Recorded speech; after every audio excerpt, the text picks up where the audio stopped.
안녕하세요. 오늘 우리가 함께 살펴볼 이야기는 트라우마와 정체성, 그리고 우리를 보이지 않게 연결하는 그 미묘한 관계에 대한 아주 깊이 있는 임상 기록입니다. 한 젊은이의 여정을 따라가면서 우리 내면의 가장 근본적인 연결고리가 무엇인지 탐색해 보려고 합니다. 모든 건 바로 이 한마디에서 시작됐습니다. 찰리라는 이름의 젊은 남성이 보낸 아주 간절한 이메일이었죠. 자기 자신을 찾아가는 그의 험난한 여정이 바로 오늘 이야기의 핵심입니다. 찰리가 처음 보낸 이메일은 그냥 도와달라는 요청이 아니었어요. 그 안에는 어딘가에 완전히 갇혀버린, 심지어 자기 자신으로부터 추방당한 것 같은 한 영혼의 목소리가 담겨 있었죠. 자, 그럼 그의 여정이 어떻게 시작되었는지 한번 따라가 볼까요? 그러니까 처음 연락을 하고도 실제 만남까지는 몇 주가 걸렸어요. 도와달라고 손을 내밀었다가 다시 움츠러들고 이걸 반복한 거죠. 누군가와 관계를 맺는다는 게 그에게 얼마나 두렵고 어려운 일이었는지 짐작할 수 있는 대목입니다. 결국 5주 후에 방과 일을 구하고 나서야 그는 다시 연락할 용기를 낼 수 있었습니다. 그리고 첫 상담에서 찰리는 자신의 모든 혼란을 압축하는 한마디를 던집니다. 제가 무엇인지는 알지만 제가 누구인지는 모르겠어요. 정말 충격적인 말이죠. 트랜스젠더 남성이라는 자신의 정체성은 알겠지만 그게 진짜 나 자신이라는 근본적인 느낌과는 완전히 분리되어 있었던 겁니다. 바로 이 지점에서 우리는 아주 근본적인 질문에 도달하게 됩니다. 도대체 우리를 다른 사람과 연결시키고 내가 여기에 속해 있구나 하는 느낌을 갖게 하는 그 보이지 않는 힘은 뭘까요? 이 개념을 이해하는 것이 찰리의 고통을 푸는 열쇠가 됩니다. 사실 이건 우리 모두가 살면서 한 번쯤은 던져보는 질문이 아닐까요? 어떻게 다른 사람과 진짜로 연결될 수 있는지, 어떻게 소속감을 찾을 수 있는지 말이죠. 이 질문이 바로 찰리의 문제를 이해하는 핵심적인 비유로 우리를 이끌어줍니다. 자, 그래서 이 논문에서 제시하는 개념이 바로 정신적 퇴출이라는 겁니다. 이게 뭐냐면요. 우리가 새로운 관계를 맺을 때마다 무의식적으로 형성하는 상징적인 연결고리 같은 거예요. 이 퇴출을 통해서 우리는 다른 사람에게 우리 자신을 투사하고 이해받고 받아들여지기를 바라면서 소속될 자리를 찾는다는 거죠. 여기서 정말 중요한 구분이 하나 나와요. 그냥 다른 것과 다른 존재로 낙인 찍히는 것은 완전히 다르다는 겁니다. 타자 되기는 누구나 겪을 수 있는 일시적인 소외감 같은 거예요. 하지만 타자화 되기는 차원이 다릅니다. 아예 바람직하지 않고 위협적인 존재로 규정되어서 공동체에서 완전히 추방될 수도 있는 그런 상태를 말하죠. 찰리의 가족은 그를 그냥 다른 아이로 본 게 아니었어요. 그를 타자화 시킴으로써 그의 내면 세계를 완전히 파괴해버린 겁니다. 이런 끔찍한 추방이 도대체 어디서부터 시작되는 걸까요? 그 답을 찾기 위해 우리는 말로는 다 표현할 수 없는 가족 트라우마를 눈에 보이게 만든 예술가 루이즈 부르주아의 작품을 들여다볼 겁니다. 이 그림 좀 보세요.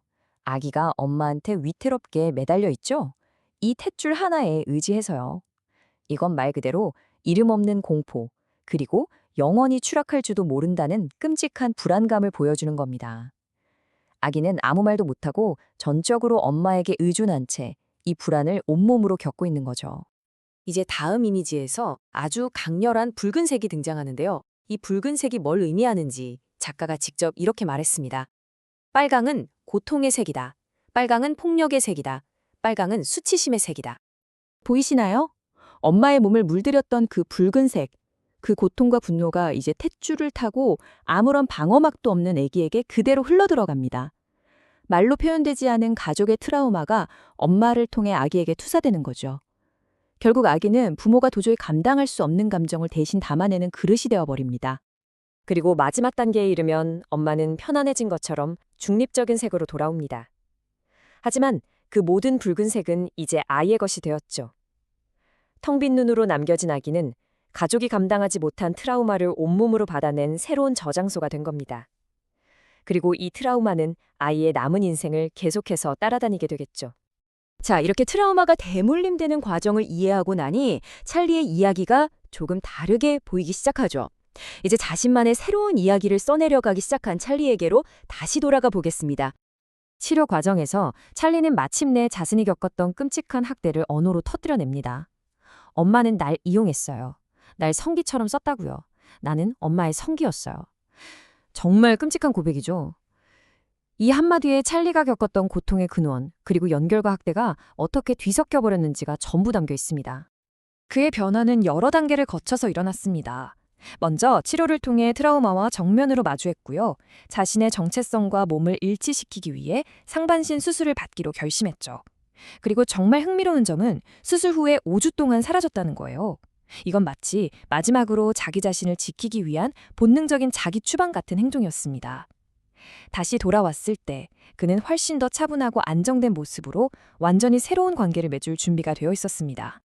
치료가 거의 끝나갈 무렵 찰리는 자신의 엄청난 변화를 보여주는 아주 상징적인 꿈을 꿉니다.